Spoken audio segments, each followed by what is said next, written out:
seria interessante que você arranjasse aí um papel e uma caneta, anote os versículos, anote os títulos, os tópicos que nós formos ministrando, para assim, depois você fazer uma revisão, depois você ter um conteúdo para você meditar. É muito legal você ter. Então os tópicos eu vou falando com especialidade cada tópico, então você vai ter tempo tranquilo de anotar o tópico e as passagens. Arruma aí papel e caneta e vai ser uma grande bênção. Aproveite então este conteúdo, vai ser uma grande bênção. Amém? Amém. Tentação. As últimas ministrações que nós ministramos aqui foi a realidade de ser uma nova criatura, e depois ministramos nova criatura, relacionamento com um Deus verdadeiro. Veja bem, quando nós nos tornamos novas criaturas, nós não nos tornamos prontos, nós não viramos crentes poderosos assim como por encanto, não é verdade? Então é um processo, temos que nos formar através da palavra de Deus e nos aperfeiçoar, de modo que a gente vai crescendo neste relacionamento com Cristo. Nós temos que nos aperfeiçoar na palavra, ou seja, aperfeiçoar no relacionamento com Cristo. Então, hoje nós vamos ministrar sobre tentação.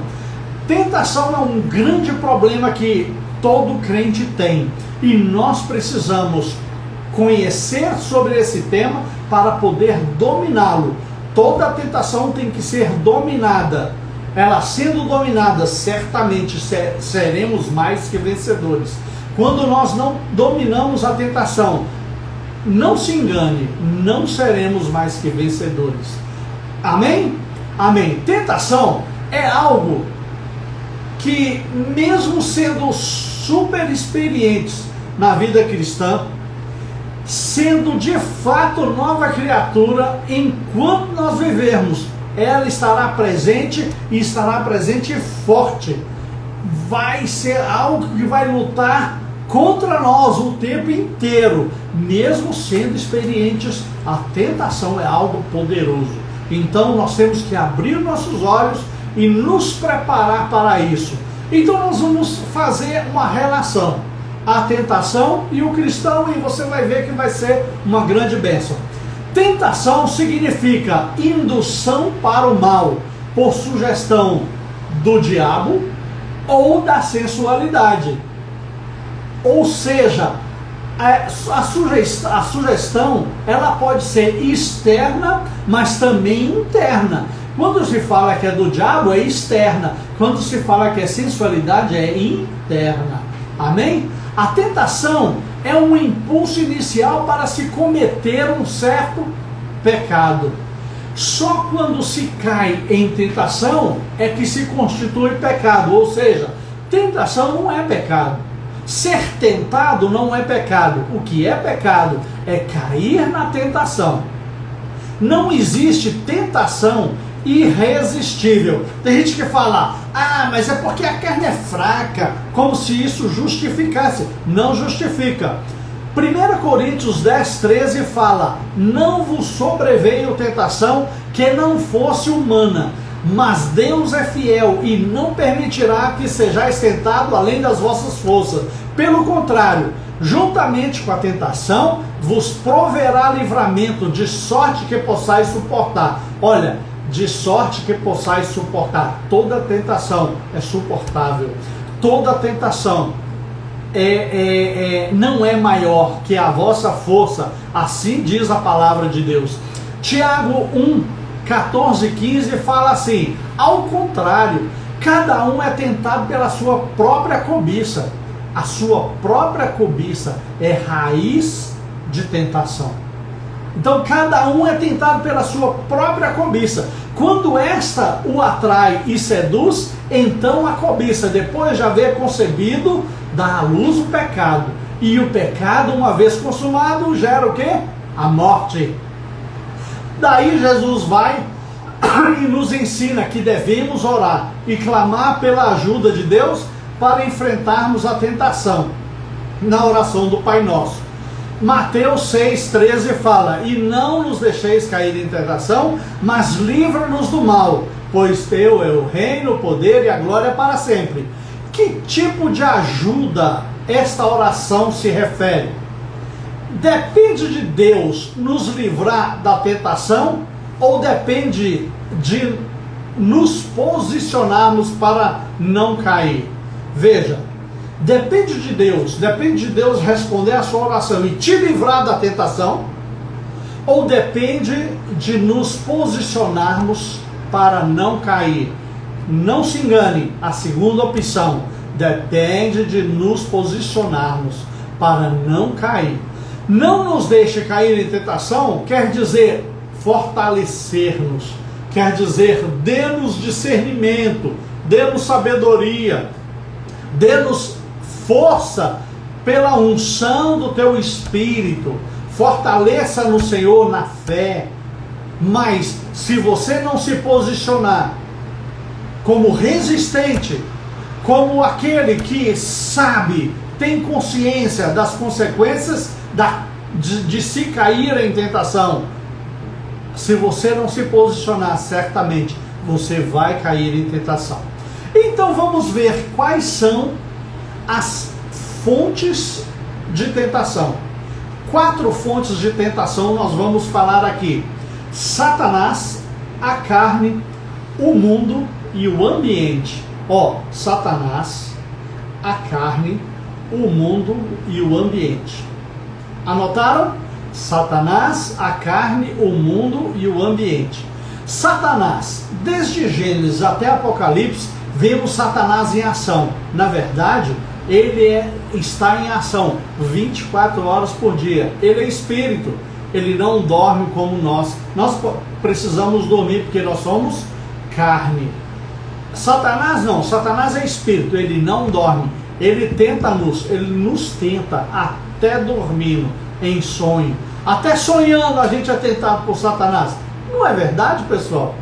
Então, ele passa o tempo inteiro enredando os homens e levando-os a pecar. Gênesis 3, 1 a 5, vemos o clássico texto sobre a queda do homem, que fala assim: mas a serpente mais sagaz que todos os animais selváticos que o Senhor Deus tinha feito, disse à mulher: é assim que Deus disse, não comereis de toda a árvore do jardim? Respondeu a mulher: do fruto da árvore do jardim podemos comer, mas do fruto da árvore que está no meio do jardim, disse Deus, não comereis, dele não comereis, nem tocareis nele, para que não morrais. Aí a serpente diz à mulher: é certo que não morrais, porque Deus sabe que no dia em que comerdes do fruto, se vos abrirão os olhos, e como Deus serei conhecedores do bem e do mal. Essa foi a enganação de Satanás, a tentativa para gerar a cobiça no coração da Eva. Assim ele nos faz toda hora, todo o tempo. A arma de Satanás é gerar a cobiça dentro de nós. Ele lança sugestões, ele lança tentações para que a cobiça cresça. Se você deixar a cobiça crescer, certamente a cobiça vai te engolir e vai te levar à queda da tentação.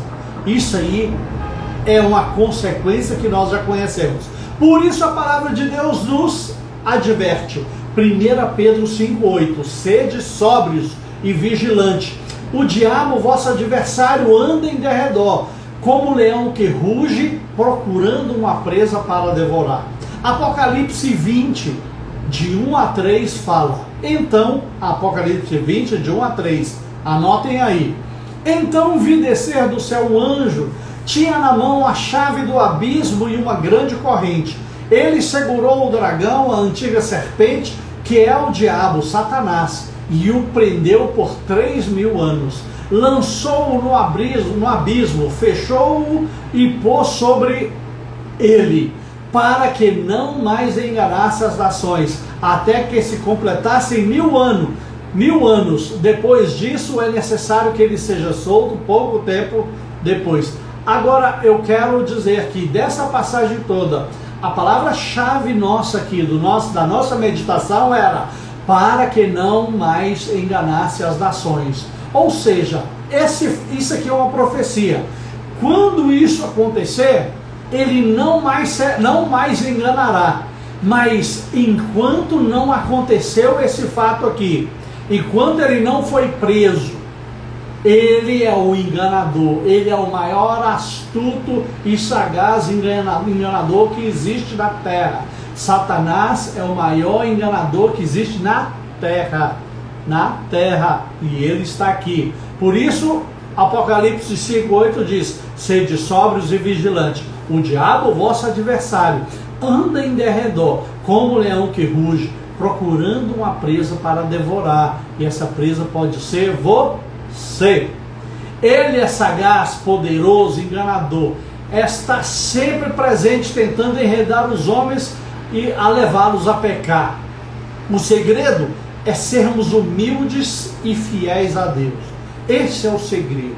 Quando nós somos humildes e fiéis a Deus, aí nós somos mais que vencedores. Somos mais que vencedores que Satanás. Somos mais que vencedores sobre a adversidade do mundo. Somos mais que vencedores sobre todas as coisas.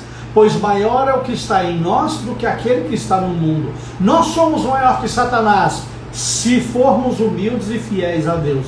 Nós somos maior que Satanás e mais forte que Satanás se o Senhor dos Exércitos estiver dentro de nós. Se pelo pecado o Senhor dos Exércitos se retirar de nós, não se engane, você não é mais poderoso que Satanás. Eu não sou mais poderoso que Satanás.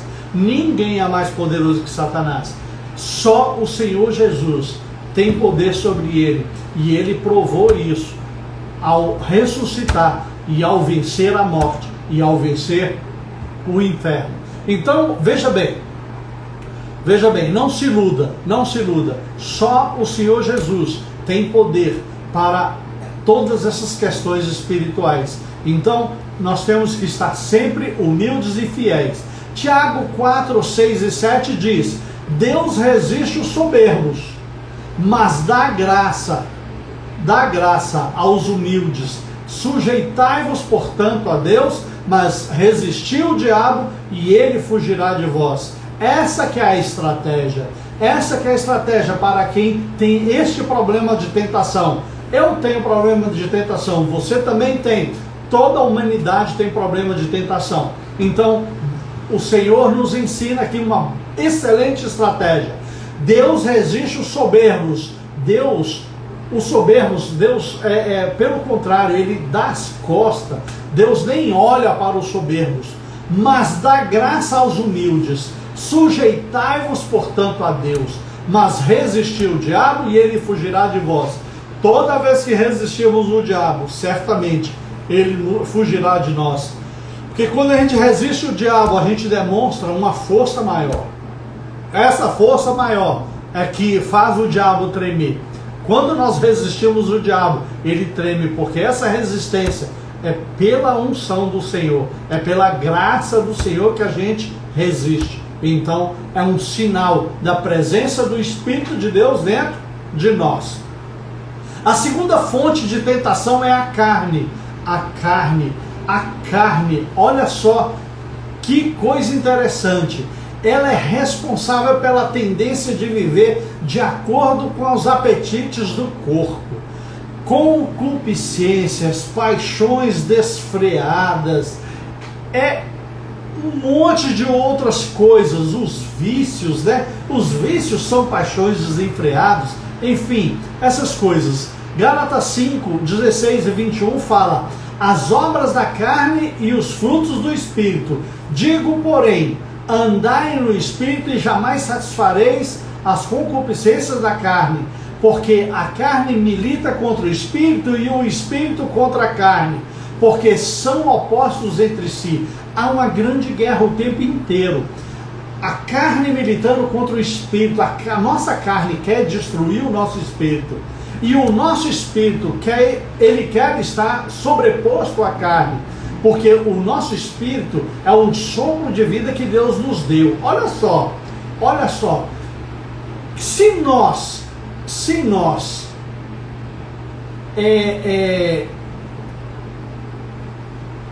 por exemplo, essa questão aqui da carne e do espírito, aqui se trata de uma guerra. Quando há essa guerra, qual dos dois morrerá? Ou qual dos dois perderá? Ou qual dos dois vencerá? A carne ou o espírito? A resposta aqui é: aquele que você mais alimentar será o vencedor. Aquele que você mais alimentar será o vencedor. E o que menos ser alimentado será o perdedor. Se você alimentar mais a carne com concupiscências da carne, com as cobiças, a carne se tornará mais forte que o espírito. Mas se você se fortalecer mais no espírito do que com a carne, se você subjugar a carne, por exemplo, se você fizer jejum, olha aí, fizer jejum e orações e buscar o conhecimento, enchendo o teu coração com a palavra de Deus, você vai estar fortalecendo o espírito.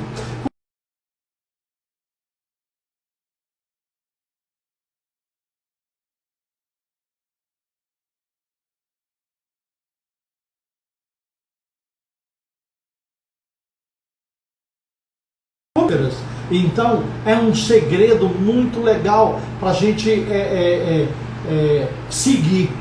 Nós temos que entender que a carne milita contra o espírito e o espírito contra a carne, porque são opostos entre si. Nós somos guiados pelo Espírito Santo, então nós não estamos debaixo de lei. Essa passagem ela fala que não depende de lei os frutos do Espírito: o amor, paz e alegria, a longanimidade, a benignidade, a bondade, a fidelidade, a mansidão e o domínio próprio. Esses 9 frutos maravilhosos do Espírito, eles só frutificam em nós quando a nossa carne está fraca, quando a nossa carne está enfraquecida e o nosso espírito está forte. Quando o nosso espírito está cheio, quando nós estamos cheios da presença de Deus, porque é a presença de Deus que frutifica esses frutos do Espírito Santo. Não somos nós que frutificamos. Quando a presença de Deus está forte em nós, aí nós frutificamos amor, paz e alegria no relacionamento com Deus, longanimidade, benignidade e bondade no relacionamento com as pessoas, e fidelidade, mansidão e domínio próprio no relacionamento conosco mesmo. Então, mas esses frutos eles só frutificam com a presença do Espírito Santo. Judas 19 fala assim: são estes os que promovem divisões sensuais, que não têm o Espírito. Quem não tem o Espírito promove divisões. Quem não tem o Espírito promove os desejos da carne ou as atrações do mundo. Mas quando tem o Espírito que milita contra a carne, ele prevalece sobre a carne, em nome de Jesus. A terceira fonte de tentação é o mundo. O mundo é uma fonte de tentação muito forte. O mundo é a tentativa sutil de levar-nos à conformidade com as atitudes prevalentes no ambiente em que vivemos. Tentativa sutil de levar-nos à conformidade com as atitudes prevalentes no mundo e em que vivemos. Ou seja, conformidade com as atitudes prevalentes é você se adaptar ao mundo, é deixar o mundo ser o ditador de comportamentos e de estilos de vida. Não, o mundo não é padrão para ditar comportamentos para o cristão. O padrão de comportamento do cristão é a palavra de Deus e não o mundo. É o contrário do mundo. Na Bíblia, o termo mundo pode se referir à Terra e ao universo. Encontramos, por exemplo, passagens que falam que Deus amou o mundo. Então isso parece coisa boa, mas esse nosso caso específico se refere ao sistema humanista que está em desacordo com Deus, e não a questão das pessoas que estão no mundo. Nós temos que amar as pessoas que estão no mundo. Nós temos que amar o mundo como Jesus amou o mundo, como Deus amou o mundo, de tal maneira que deu seu Filho unigênito, para que todo que nele crê não pereça, mas tenha vida eterna. Mas o caso que nós estamos tratando aqui, ele se refere ao sistema humanista que está em desacordo com Deus. Esse sistema humanista é um sistema que nós temos que entender que é um sistema maligno. O mundo jaz no maligno. Já ouviram falar nisso?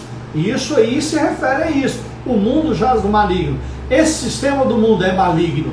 Essas tentações do mundo são malignas e nos leva a pecados terríveis que nos distancia de Deus, que nos leva para longe de Deus e que afugenta a presença do Espírito Santo de Deus que está em nós. Então, nós temos que estar atento. 1 João 2, 15 e 17 fala: não se deve amar o mundo. Não ameis o mundo, nem as coisas que há no mundo. Se alguém amar o mundo, o amor do Pai não está nele. Porque todo o que há no mundo, a concupiscência da carne, a concupiscência dos olhos, a soberba da vida, não procede do Pai, mas procede do mundo. Ora, o mundo passa, bem como a sua concupiscência, mas aquele, porém, que faz a vontade de Deus permanece eternamente. Lucas 21, isso que a gente leu agora foi 1 João 2, 15 e 17, tá bom? 1 João 2, 15 e 17. Não ameis o mundo, nem as coisas que no mundo há. Lucas 21, 34. Lucas 21, 34. Fala assim: acautelai-vos por vós mesmos, para que nunca vos suceda que o vosso coração fique sobrecarregado com as consequências da orgia, da embriaguez e das preocupações deste mundo. E das preocupações deste mundo. Acautelai-vos sobre as preocupações deste mundo. E para que aquele dia não venha sobre vós repentinamente como um laço. Às vezes nós estamos distraídos, dando atenção ao mundo, dando atenção às coisas do mundo, dando atenção às atrações que o mundo nos oferece. Às vezes estamos distraídos com pornografias de internet, às vezes estamos distraídos com essa coisa: amanhã, domingo, vai ter ceia. Na ceia eu reconcilio com Deus. Mas será que você vai chegar até domingo? Será que você vai conseguir terminar a quinta-feira, que é hoje? Será que você consegue terminar? Só Deus sabe o dia de amanhã. Só Deus sabe. Ninguém sabe o que será amanhã. Então o versículo aqui ele termina assim: e para que aquele dia não venha sobre vós repentinamente como um laço. Aquele dia, se aquele dia vier como um laço, só as misericórdias do Senhor. A quarta fonte de tentação é ambiente. Ambiente. O que se observa na questão do ambiente é a cobiça. Então a quarta tentação uma coalizão. É uma coalizão do ambiente com a cobiça. O ambiente e a cobiça. Nós vamos falar então da quarta tentação para encerrarmos as fontes de tentação. Cobiça, aspiração imoderada sem controle. Aspiração imoderada sem controle, ou por dinheiro, por sexo, coisas assim. Por dinheiro, por exemplo, 1 Timóteo 6, 9, 10 e 17 fala: ora, os que querem ficar ricos caem em tentação e cilada, e em muitas concupiscências insensatas e perniciosas, as quais afogam os homens na ruína e perdição. Porque o amor ao dinheiro é a raiz de todos os males, e algumas dessas cobiças se desviaram, e E alguns, nessa cobiça, se desviaram da fé e a si mesmo se atormentaram com muitas dores. Exorta os ricos do presente século que não sejam orgulhosos, nem depositem a sua esperança na instabilidade da riqueza, mas em Deus, que tudo nos proporciona ricamente para nosso aprazimento. Ser rico é pecado? Claro que não. E ter muito dinheiro é pecado? Claro que não. Ter muito dinheiro vai fazer você ir para o inferno? Também não. Mas há um grande risco de, quando você tem e ganha muito, você vai querer mais. E de você ser enredado. Há um risco da pessoa ser enredado a querer ficar mais rico. Aí cai em tentação. Quando se nasce, deixa nascer e deixa ser criado, produzido a cobiça dentro de nós, as consequências são imprevisíveis. Isso é cilada do inimigo em muitas concupiscências incessadas e perniciosas, as quais afogam os homens na ruína da perdição. É o que diz a passagem que nós lemos agora. Então afogam os homens, a cobiça que gera, que a tentação gerou, ela leva os homens a se afogarem em ruínas e perdições. Cobiça por sexo, Colossenses 3, 5 e 7. Antes de ler aqui, é pecado fazer sexo? Claro que não. É um grande presente de Deus para a humanidade. O sexo é o prazer carnal mesmo, mas é um prazer carnal abençoado que Deus deu para o homem, Deus deu para a mulher. Mas Deus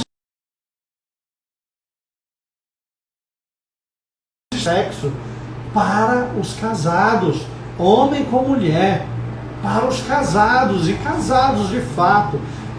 Aqui está se referindo essa cobiça por sexo, a perversidade, ao sexo ilícito, ao sexo irresponsável, ao sexo fora do casamento. Colossenses 3, 5 a 6 fala assim, ó: fazei, pois, morrer a vossa natureza terrena, prostituição, impureza, paixão lasciva, desejo maligno e avareza, que é idolatria. Tudo isso no sexo ilegal, no sexo não abençoado, está inserido. Está inserido no sexo ilícito. A prostituição, a impureza, a paixão lasciva, o desejo maligno, a avareza e a idolatria. Por essas coisas é que vem a ira de Deus sobre os filhos da desobediência. Romanos 1, 25 e 27. Romanos 1, 25 a 27, desculpe. Romanos 1, 25 a 27. Pois eles mudaram a verdade de Deus em mentira, adorando e servindo a criatura em lugar do Criador, o qual é bendito eternamente. Amém. Por causa disso, os entregou Deus a paixões infames, porque até as mulheres mudaram o modo natural de suas relações íntimas por outro, contrário à natureza.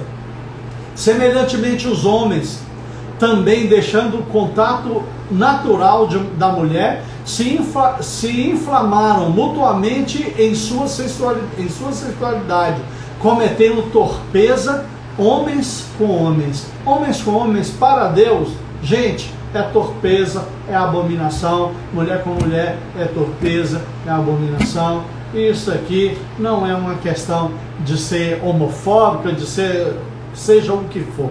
É uma questão de o que diz a palavra de Deus e tão somente.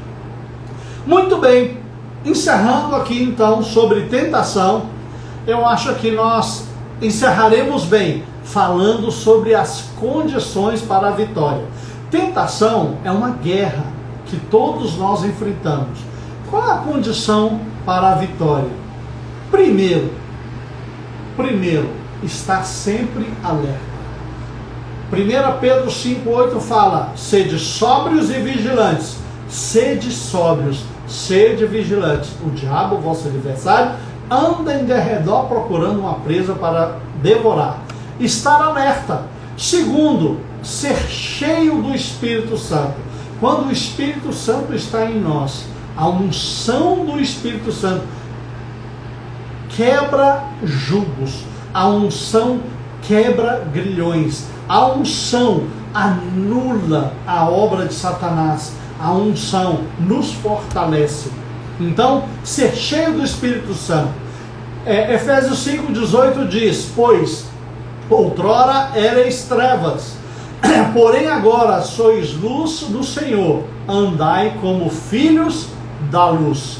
Andar como filhos da luz é andar cheio do Espírito Santo. Terceiro, renovar a mente pelo Espírito. Você um dia era treva, agora você é luz. Você um dia era velha criatura, agora você é nova criatura. Mas para isso ser de fato, tem que renovar a mente. Romanos 12:2 fala: e não vos conformeis com esse século, mas transformai-vos pela renovação da vossa mente, para que experimenteis quais seja a boa, agradável e perfeita vontade de Deus. Quarto, agir prontamente, ser proativo e imediato. Não esperar, não, vou curtir essa tentação mais um pouquinho. Vai nessa, vai curtir mais um pouquinho. Quando você vê, a cobiça que gerou já te engoliu. A cobiça que gerou já te comprometeu. A cobiça que gerou já se tornou um gigante na sua vida. Então, qual o segredo? O quarto segredo aqui para a vitória contra a tentação: agir prontamente. Tem um cara que agiu prontamente, que foi José. Daqui a pouco a gente vai falar sobre isso. Mas agir prontamente, a tentação ela deve ser vencida no momento que ela surge. Tiago 4,7 fala: sujeitáveis, portanto, a Deus e resistir o diabo e ele fugirá de vós. Quando a tentação vier, você resiste à tentação, você resiste o diabo e ela morre. A tentação morre quando resistida. O diabo morre quando resistido. Quinto, encarar a realidade da situação. Diga a Deus como se sente. Como é que é isso? Como é que é isso? Por exemplo, você é um alcoólatra e você agora é de Deus. Você é nova criatura, mas a tua carne ainda te cobra o álcool. Você é um dependente químico, mas você agora é nova criatura. Agora você é filho de Deus. E a tua carne cobra a cocaína, a tua carne cobra a maconha, a tua carne cobra a droga, a tua carne está cobrando isso. O que você tem que fazer? Encarar a realidade da situação. O que é encarar a realidade da situação?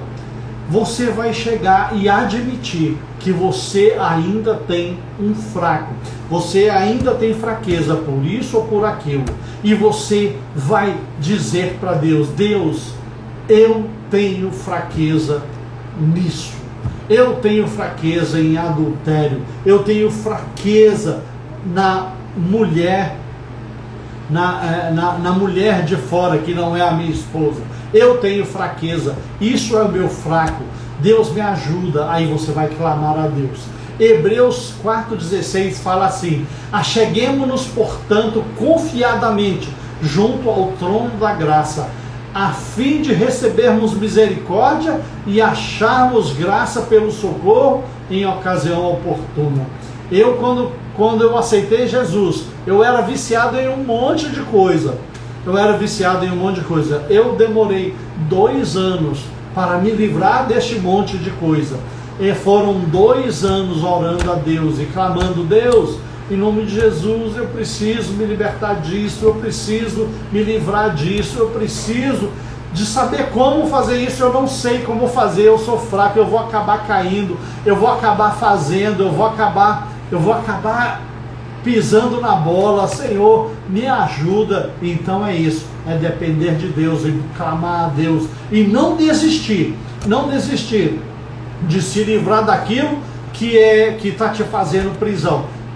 Uma hora isso vai cair. Eu demorei 2 anos, por exemplo, para parar de fumar cigarro. Demorei 2 anos para parar de fumar, sendo crente. Eu fumava 2 anos, crente fumando. Mas eu sabia que uma hora ia chegar e eu consegui parar. 6º, fugir de toda tentação de natureza sexual. Lembra de José? Gênesis 39:12. Então ela o pegou pelas vestes de José, né? E lhes disse: deita-te comigo. Porém ele, deixando as vestes nas mãos dela, saiu fugindo para fora. Ele saiu pelado, correndo para não cair em tentação. Foi preso, acusado de tentar seduzir a esposa do senhor de José. Então, mas José sabia que isso ia ter consequências, mas mesmo assim, ele foi firme, ele foi forte e não caiu em tentação. Ele saiu correndo da tentação, ele fugiu da tentação e pronto. 7º, não procure suportar o sofrimento. Não guarde só para você, não guarda isso. Procure uma pessoa, um conselheiro em que você possa confiar. Tiago 5,16 fala: confessai os vossos pecados uns aos outros e orai uns pelos outros para seres curados. Muito pode, por sua eficácia, a súplica do justo. Não segure isso sozinho para você. Conte para alguém.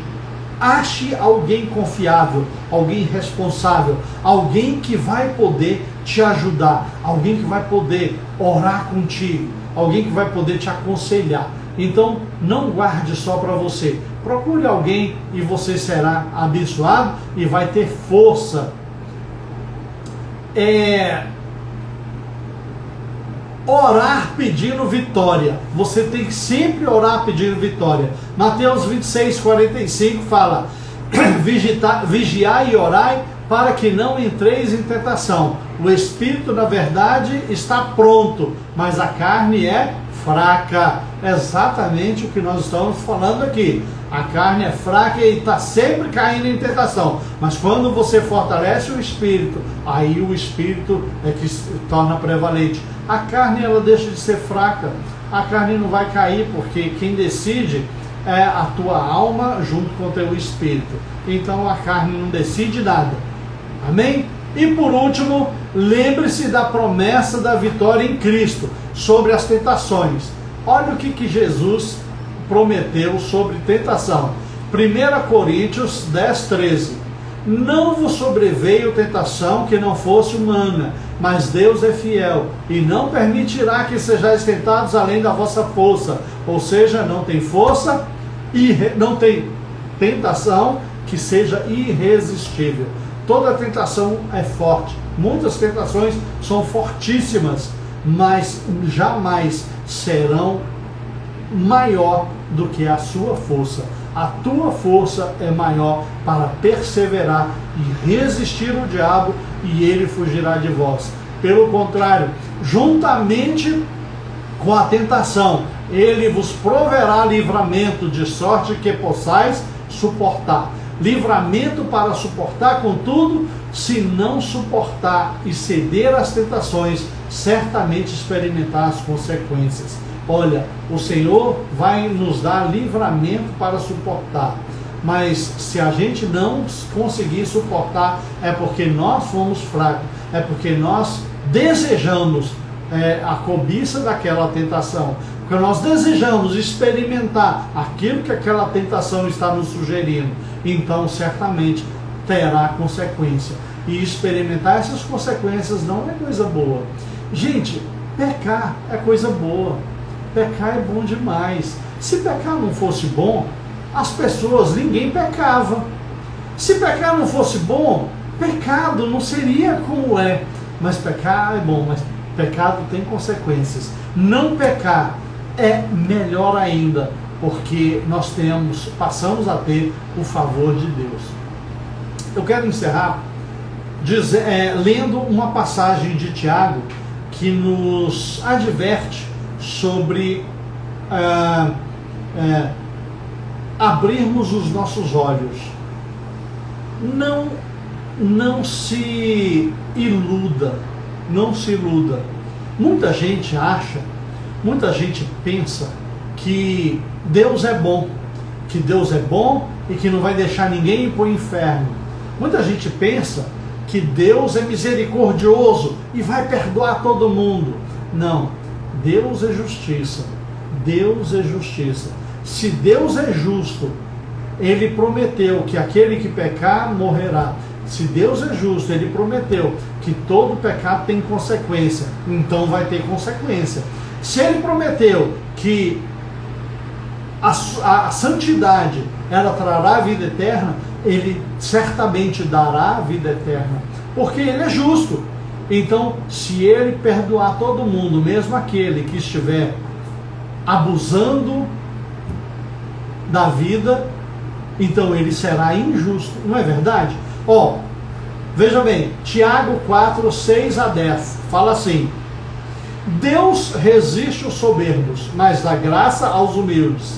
Sujeitai-vos, portanto, a Deus, mas resisti o diabo e ele fugirá de vós. Chegai-vos a Deus e ele se achegará a vós outros. Purificai as mãos, pecadores, e vós que sois de ânimo dobre, limpai o coração, afligi-vos, lamentai e chorai. Converta-se o vosso riso em pranto e a vossa alegria em tristeza. Humilhai-vos na presença do Senhor e Ele vos exaltará. Humilhai-vos na presença do Senhor e Ele vos exaltará. Certamente Ele vai nos exaltar se nós formos fiéis e se nós nos posicionarmos contra todo tipo de tentação. Olha só o que ele fala aqui. No versículo 9.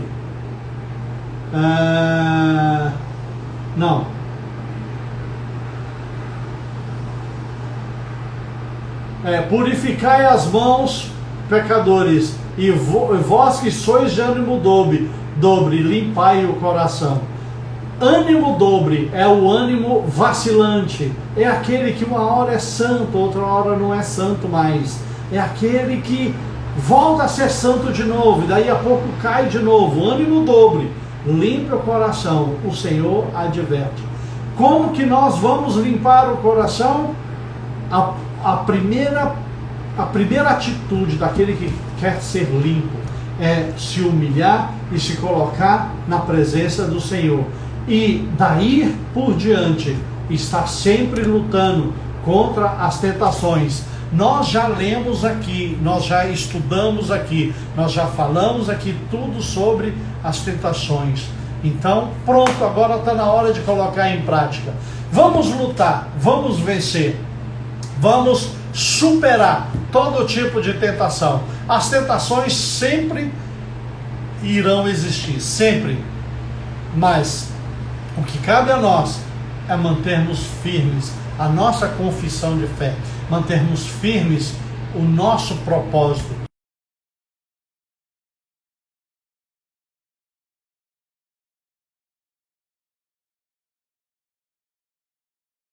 A eternidade está bem ali. Vigia, porque aquele dia está perto. Jesus está voltando. Muitos acham que Jesus não está voltando. O JT postou um dia desse aí sobre muitos crentes que acham besteira ficar falando em Maranata, que Jesus não está vindo coisa nenhuma. Ou, não se engane, Jesus está vindo. Ainda que ele não venha nos próximos 200 anos, vamos supor, mas o dia do Senhor é o dia que eu morrer, é o dia que você morrer. Se eu morrer hoje é o dia do Senhor. Então eu selo o meu futuro. Hebreus 9, Hebreus 9, 27. Hebreus 9, 27 fala assim: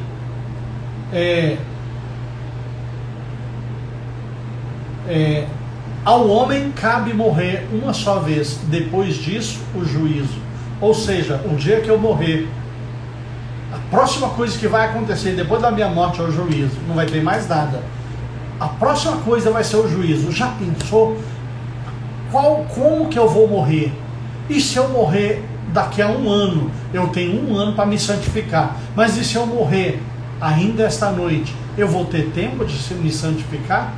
Muito bem, eu deixo essa reflexão no seu coração, em nome de Jesus. Obrigado por mais um grupo familiar. Obrigado pela sua presença aqui, pelo prestígio de ter você aqui, ouvinte desta palavra.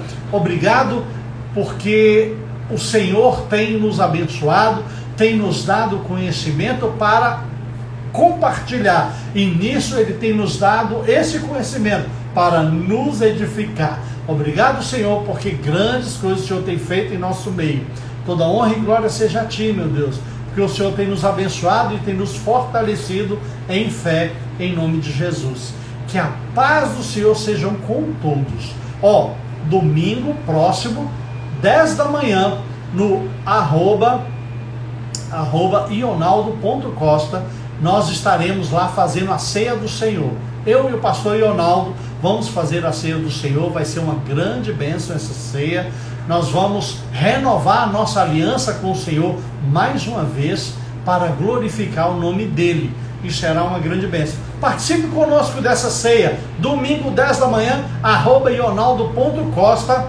Em nome de Jesus estaremos aqui juntos. Terça-feira também, não se esqueça, @ionaldo.costa, Terça da Vitória. Quer ser vitorioso? Venha ouvir uma palavra de vitória. Terça-feira, 20 horas, ionaldo.costa, aqui no Instagram, em nome de Jesus.